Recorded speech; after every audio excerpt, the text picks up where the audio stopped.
Benvinguts al Minut de la Terra. La domesticació ha cadallitzat els gossos, llanificat les ovelles i pintat els cavalls.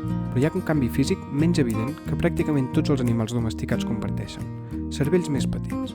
El cervell dels ànecs s'ha reduït aproximadament un 15%, el dels gats fins a un 30% i els dels porcs 35%. Fins i tot observem cervells més petits en truites de piscifactoria. És estrany, perquè en general la mida dels cervells dels animals i la mida dels seus cossos estan molt estretament relacionats. Els àcars tenen cervells més petits que les formigues, que els tenen més petits que els ratolins, que els tenen més petits que els elefants, etc. El mateix passa dins d'una mateixa espècie.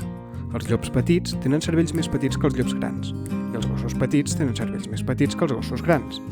Però comparant llops i gossos de la mateixa mida, els llops tenen cervells més grans independentment de la mida del cos.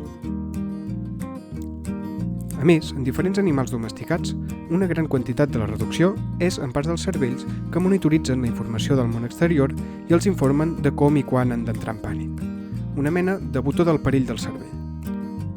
Sabem que en general els animals amb botons més grans són més reactius i els animals amb botons més petits són més mansos, fent-los més propensos a la domesticació.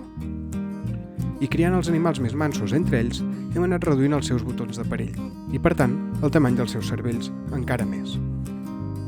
En resum, que el procés de domesticació per al qual els gossos són avui en dia els nostres millors amics els ha fet perdre literalment el cap.